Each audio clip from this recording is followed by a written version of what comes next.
Hey all, welcome to TIG. आज Nifty को थोड़ा समझने की कोशिश करेंगे मल्टीपल टाइम फ्रेम एनालिसिस के बेसिस पर।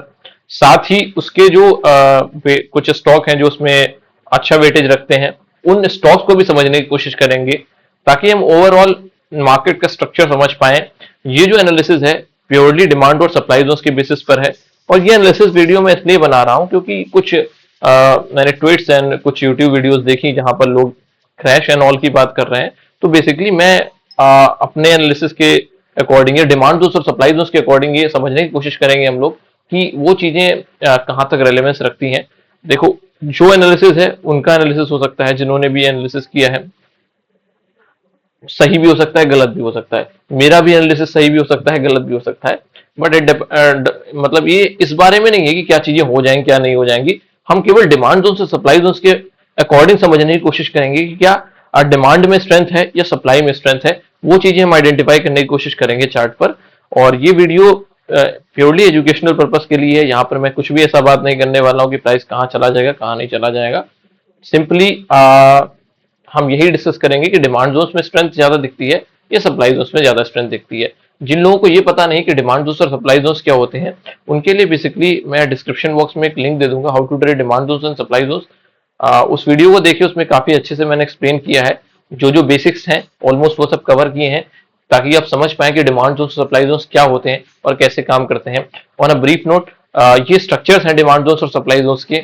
यहाँ पर अगर आप इस रेड कैंडल को देखो तो डिमांड जोन्स और सप्लाई जोन्स की थ्योरी में इसको ड्रॉप कैंडल कहा जाता है। इस कैंडल को जो डोजी कैंडल होती है जनरली कन्वेंशनल थ्योरी के अकॉर्डिंग, उसको बेस कैंडल हम बोलते हैं। और जो ये कैंडल होती है उसको रैली कैंडल बोलते हैं। तो ये ड्रॉप बेस रैली का डिमांड जोन बन जाता है। सिमिलरली रैली बेस रैली का डिमांड जोन बन जाता है, ड्रॉप और रैली का डिमांड जोन बन जाता है। नीचे की तरफ अगर आप देखने जाओगे तो सबके हर स्ट्रक्चर के एंड में एक लास्ट रेड कैंडल देखने को मिल रही है। इस कैंडल को बेसिकली हम ड्रॉप कैंडल बोलते हैं। तो ये रैली, बेस और ड्रॉप, जो ग्रीन वाली कैंडल वो रैली हो गई, ये बेस हो गई और ये ड्रॉप हो गई। तो ये रैली बेस ड्रॉप का supply zone, drop base drop का सप्लाई जोन, रैली और ड्रॉप का सप्लाई जोन।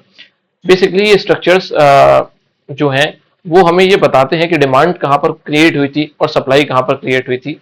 अगर वहां से प्राइस डिमांड में आता है तो पॉसिबिलिटी ऐसी हो सकती है कि वहां से एक रिवर्सल हो सकता है, और सप्लाई में अगर आता है तो वहां से एक रिवर्सल हो सकता है। जनरली सप्लाई जोन से क्या होता है कि डिमांड और सप्लाई थ्योरी के अकॉर्डिंग प्राइस सप्लाई जोन से नीचे चला जाता है, डिमांड जोन से ऊपर चला जाता है। बट हम समझने की कोशिश करेंगे कि डिमांड कहां पर ज्यादा बन रही है और सप्लाई कहां पर ज्यादा बन रही है। वापस आते हैं चार्ट पर। तो देखो, हाइयर टाइम फ्रेम पर देखते हैं एक बार।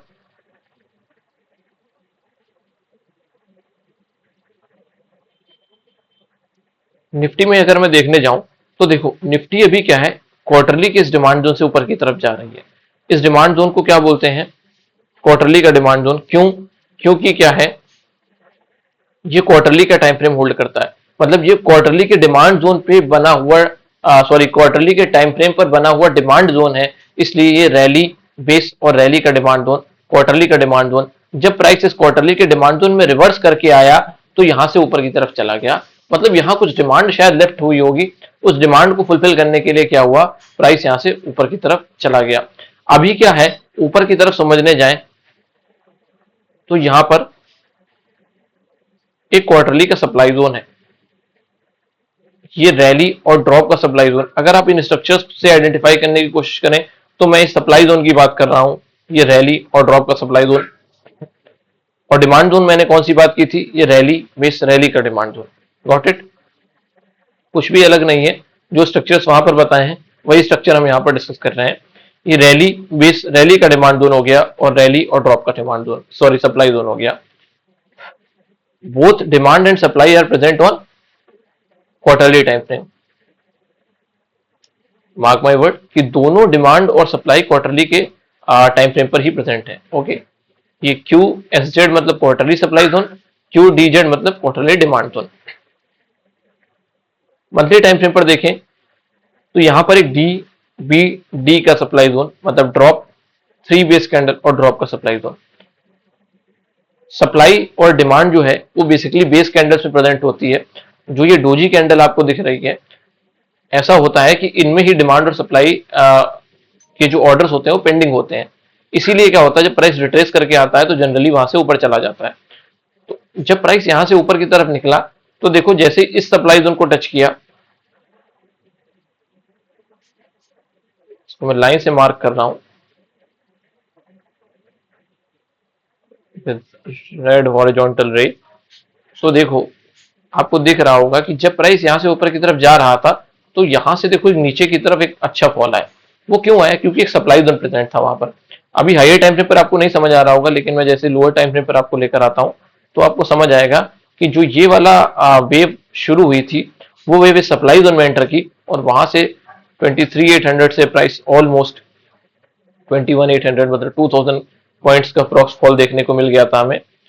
अगेन मंथली टाइम फ्रेम पर आ जाते हैं, लेकिन क्या हुआ अगेन इस डिमांड जोन में एंटर करता है प्राइस और ये जो मंथली का सप्लाई प्राइस ने क्रिएट की थी वहां पर क्या होता है कि सप्लाई जोन को कंप्लीटली खत्म कर देता है। जब सप्लाई खत्म होती है तो एक चीज होती है कि यहाँ पर रैली, इस रैली का एक डिमांड जोन फॉर्म हो जाता है।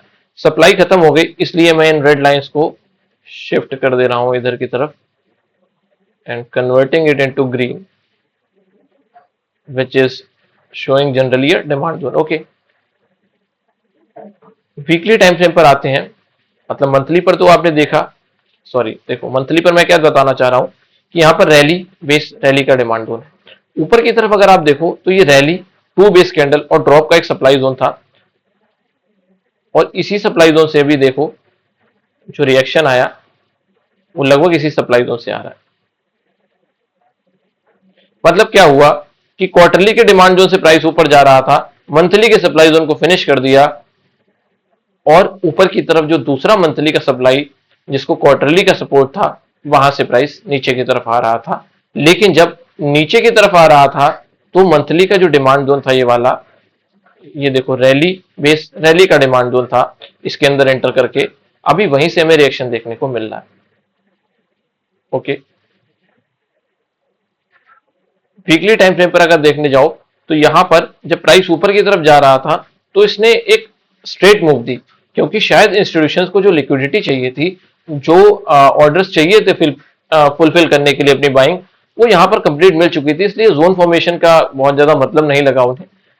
बट यहां पर जैसे जैसे जो है बाइंग का इंटरेस्ट थोड़ा कम हुआ और लिक्विडिटी शायद उनको उतनी नहीं मिली कि उनके ऑर्डर्स फुलफिल्ड हो जाए, तो फिर क्या हुआ, यहां पर एक रैली बेस रैली का डिमांड जोन बना दिया और ये डिमांड जोन किसके अंदर है? मंथली के अंदर। ठीक है, इस रेंज को थोड़ा सा और शॉर्ट करते हैं और इसी मंथली के डिमांड जोन के अंदर जो देखो हमने मंथली की रेंज मार्क की थी इन दोनों ग्रीन लाइन से, उसके अंदर वीकली का एक डिमांड जोन देखने को मिला। उस वीकली डिमांड जोन से हमें अभी प्राइस ऊपर की तरफ जाते हुए दिख रहा है, एक हायर हाई देखने को मिल रहा है। ठीक है, डेली टाइम फ्रेम पर आ जाते हैं। तो डेली टाइम फ्रेम पर जो बेस्ट डिमांड जोन था उसका यूज अभी तक इंस्टीट्यूशंस ने नहीं किया है। जो ये वाला डिमांड जोन, मतलब मंथली के अंदर डेली की जो सब का डिमांड जोन है, जो ये वाला डिमांड जोन है, इसको बेसिकली मंथली का सपोर्ट है। मतलब बड़ी सब डिमांड यहां पर प्रेजेंट है जिसके अंदर एक छोटी डिमांड भी प्रेजेंट है। तो ये डिमांड जनरली स्ट्रांग हो जाती है जब दोनों ही चीजें सिंक करती हैं। मतलब हायर टाइम फ्रेम के डिमांड जोन के अंदर लोअर टाइम फ्रेम का डिमांड जोन जनरली एक स्ट्रेंथ का साइन होता है डिमांड जोन के लिए, जो हायर टाइम फ्रेम के डिमांड जोन होते हैं। अभी क्या है कि प्राइस जब यहां से चलना शुरू कर रहा है तो अब देखो अपने प्रीवियस लो को ब्रेक नहीं कर रहा है और ये चीज क्या है, एक स्ट्रेंथ शो करती है प्राइस में। आप समझते हैं स्टॉक्स को थोड़ा, तो ये तो हमने समझ लिया कि आप देखो समझो हायर टाइम फ्रेम का जो डिमांड है वो हमें प्रेजेंट दिखाई दे रही है सिंपली, कि जो हायर टाइम फ्रेम पर अगर हम देखने जाते हैं तो डिमांड प्रेजेंट है, सप्लाई क्या है धीरे धीरे एग्जॉस्ट होती हुई दिख रही है। थोड़ा लॉजिकल मैं बता देता हूं आपको क्यों, क्योंकि देखो पहली सप्लाई ये एग्जॉस्ट हो गई, अब ये बड़ी सप्लाई थी, ठीक है, इतना बड़ा फॉल मतलब बड़ी सप्लाई एग्जॉस्ट हो गई। ऐसा नहीं कि इसने कुछ किया नहीं, ऐसा नहीं था कि फालतू में बन गई और इसको बस प्राइस ने ब्रेक कर दिया। 2000 पॉइंट्स इसने डाउन कर दिया था निफ्टी को, which is not a joke. ठीक है, विद इन अ 1 मंथ या with in a few days 2000 point, तो उसका एक पर्पज होता है, अपना लिक्विडिटी गेन करने का तरीका होता है। वो चीज हुई यहाँ पर। ठीक है, और क्या हुआ, फिर यहां से एक रिकवरी आ गई अगेन, क्योंकि क्वार्टरली की डिमांड थी, तो अब इसने क्या किया, इस सप्लाई को फिनिश किया और नई डिमांड जनरेट की। समझो, इस सप्लाई को फिनिश कर दिया, नई डिमांड जनरेट कर दी, इस सप्लाई को फिनिश कर दिया, नई डिमांड जनरेट कर दी, इसलिए प्राइस अभी क्या है, इसी डिमांड का सपोर्ट लेते हुए ऊपर की तरफ जाता हुआ दिखता है। ठीक है, ऊपर की तरफ अगर बात करें तो जो ये वाली सप्लाई है मंथली की, उसने अपना काम किया है, उसने अपना काम करके क्या किया है, मंथली डिमांड की तरफ पुश किया है। मंथली सप्लाई ने मंथली डिमांड की तरफ पुश किया, ये मंथली सप्लाई ने मंथली डिमांड की तरफ पुश किया और प्राइस यहां से भी ऊपर जाते हुए दिख रहा है। ठीक है, वीकली पर जब हमने समझा कि मंथली के अंदर वीकली की डिमांड प्रेजेंट है, लेकिन जो ये वीकली की सप्लाई थी ये तो खत्म हो चुकी है भाई। अब कौन सी सप्लाई दिखती है वीकली पर, ये रैली और ये बेस और ये ड्रॉप। नो डाउट ये सप्लाई स्ट्रॉन्ग सप्लाई, ठीक है, लेकिन मंथली की जो सप्लाई टेस्ट हो गई है वहां पर अभी क्या है कि ऐसा प्रतीत होता है कि मैक्सिमम सप्लाई अभी टेस्ट हो गई है, लेकिन इसका ये मतलब नहीं कि जो ऊपर की तरफ ये सप्लाई मार्क है, इस सप्लाई में कोई स्ट्रेंथ नहीं है या यहां से कुछ हम एक्सपेक्ट नहीं कर सकते कि भाई अपना काम करेगी कि नहीं करेगी। बिल्कुल एक्सपेक्ट करते हैं कि ये सप्लाई, जैसे डिमांड अपना काम कर रही है वैसे सप्लाई भी अपना काम कर सकती है। लेकिन आप बात समझो कि जो स्ट्रेंथ प्राइस शो कर रहा है, जो स्ट्रेंथ प्राइस शो कर रहा है वो जनरली क्या है कि ये हमें दिखाता है कि डिमांड में ज्यादा स्ट्रेंथ है, क्योंकि सप्लाई एग्जॉस्ट होती हुई दिख रही है और डिमांड नीचे जनरेट होती हुई दिख रही है। देखो, अगर वीकली टाइम फ्रेम पर जाओ तो देखो कितनी सप्लाई एग्जॉस्ट हुई, ये सप्लाई खत्म हुई, ये सप्लाई खत्म हुई, ये सप्लाई खत्म हुई, ये सप्लाई खत्म हुई।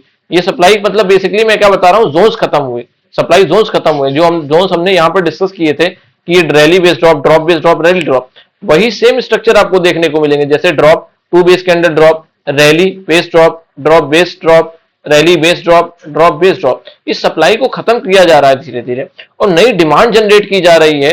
अगर आप देखो यहां पर तो ये ड्रॉप बेस रैली की डिमांड है, ठीक है, ये ड्रॉप रैली का डिमांड जोन था। यहां पर अगर किसी ने पिछला एनालिसिस वीडियो देखा हो तो 125 मिनट पर एक डिमांड की बात की थी, उस 125 मिनट के डिमांड जोन से ही प्राइस ऊपर की तरफ जा रहा है अभी।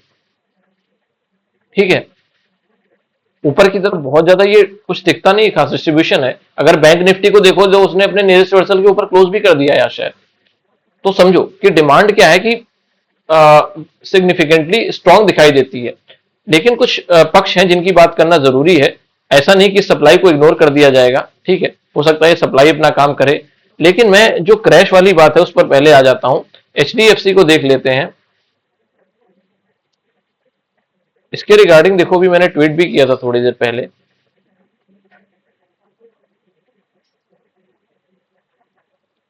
I am seeing people expecting fall oblique crash Nifty in Nifty even from various very famous influencers. They might be right as they have their own analysis and reasons.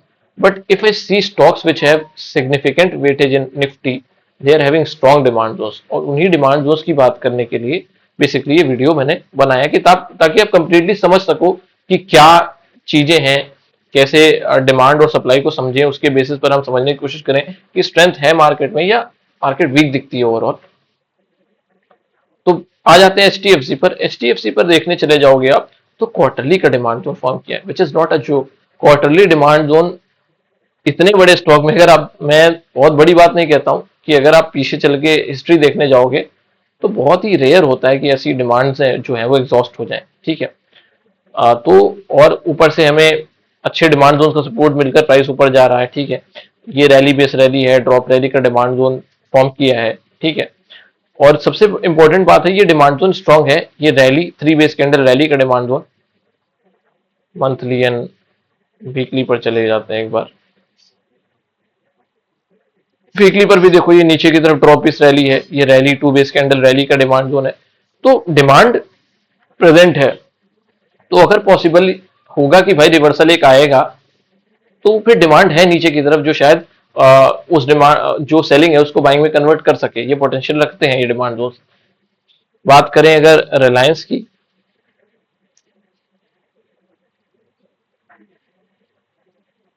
तो रिलायंस में भी देखने चले जाओ तो यहां पर ड्रॉप बेस रैली का एक डिमांड जोन फॉर्म हो गई। ये भी क्वार्टरली टाइम फ्रेम पर है। अगर हम थोड़ा एग्जीक्यूशन की तरफ चले जाएं कि जो लोअर टाइम फ्रेम है उन पर देख लें तो यहां पर देखो ये रैली बेस रैली का एक स्ट्रॉन्ग डिमांड जोन दिखाई देता है। ठीक है। आईसीआईसीआई बैंक को देख लेते हैं। ये वो स्टॉक्स हैं जो स्ट्रॉन्ग वेटेज रखते हैं। हाफ एयरली टाइम फ्रेम पर देखो तो हाफ एयरली टाइम फ्रेम पर डिमांड दिखाई देती है, रैली बेस रैली का डिमांड जोन दिखाई देता है। भारतीय एयरटेल भी शायद अच्छा वेटेज रखता है। वहां पर भी देखने चले जाओ तो हाफ एयरली पर एक डिमांड जोन प्रेजेंट हो दिखाई देता है, रैली बेस रैली का डिमांड जोन। इसके अंदर थोड़ा लोअर टाइम फ्रेम पर देख लेते हैं कि यहाँ पर देखो क्वार्टरली पर भी डिमांड जोन है, मंथली पर भी ये रैली बेस रैली और मंथली के डिमांड जोन को ही प्राइस अच्छे से होल्ड करते हुए दिख रहा है अभी, ये रैली बेस रैली का डिमांड जोन। तो ये है कि भाई डिमांड जोन्स हैं जो प्रेजेंट है हायर टाइम फ्रेम पर, और हायर टाइम फ्रेम पर जब डिमांड प्रेजेंट है तो डिमांड और सप्लाई के अकॉर्डिंग अगर देखने जाए तो हमने जितनी चीजें समझे, ओवरऑल मुझे लगता है कि डिमांड जो है जो स्ट्रॉन्ग दिखाई देती है across all the time frames in Nifty, और स्टॉक्स पर भी हमें वो चीज देखने को मिल रही है जो एक अच्छा वेटेज रखते हैं स्टॉक में, मतलब निफ्टी में। तो जो फॉल है, हाँ एक करेक्शन आई एम एक्सपेक्टिंग कि भाई हो सकता है कि करेक्शन आ जाए, करेक्शन कभी भी आ सकता है, ये किसी को कुछ नहीं पता होता। लेकिन ये क्रैश और बहुत बड़ा फॉल, ये थोड़ी चीजें मुझे डिमांड सप्लाई के अकॉर्डिंग पर्सनली नहीं फील होती कि भाई उतना वो चीजें शायद हो सकती। But again it is a market, किसी को कुछ नहीं पता होता कि क्या हो जाए क्या नहीं हो जाए। हम अपने सिस्टम के अकॉर्डिंग, अपने एनालिसिस के अकॉर्डिंग चीजों को समझ सकते हैं। कोई टेक्निकल पैटर्न्स हैं या टेक्निकल आपके जो भी चीजें आप यूज करते हैं, अगर आपको की उन पर अच्छी कमांड है तो उन्हीं के बेसिस पर आप समझ सकते हैं कि हाँ भाई ये चीजें हो सकती हैं या नहीं हो सकती हैं। मैं पर्सनली डिमांड और सप्लाई को फॉलो करता हूँ, और ये बहुत ही अच्छी चीज है डिमांड सप्लाई जो है, क्योंकि ये बेसिकली इंस्टीट्यूशनल थ्योरी पे काम करती है, जहां पर वो लिक्विडिटी गेन करने के लिए डिमांड सोर्स और सप्लाई सोर्स का यूज करते हैं। तो वहां पर उस एस्पेक्ट से चीजें समझ में आती हैं। एक चीज मैं जो देखता हूं कि पॉसिबिलिटी हो सकती है कि भाई जहां पर इंपॉर्टेंट सपोर्ट बनते हुए दिखाई दे रहे हैं, हो सकता है लिक्विडिटी गेन करने के लिए ये सपोर्ट्स जो हैं इनका यूज किया जाए कि भाई ये सपोर्ट है तो यहाँ से अगर लिक्विडिटी गेन करनी है तो प्राइस नीचे लेकर लिक्विडिटी गेन कर सकते हैं आने वाले टाइम में इंस्टीट्यूशन। बाकी बहुत ज्यादा कुछ ऐसा दिखता नहीं है। ये था पूरा ओवरऑल एनालिसिस जहां पर हमने ये समझने की कोशिश की कि निफ्टी में क्या पॉसिबिलिटी है कि डिमांड स्ट्रांग दिखती है या सप्लाई स्ट्रांग दिखती है। सिमिलरली स्टॉक्स में समझने की कोशिश की। अगर आपको एनालिसिस ये अच्छा लगा हो तो प्लीज वीडियो को लाइक करें, शेयर करें एंड सब्सक्राइब करें। Thank you.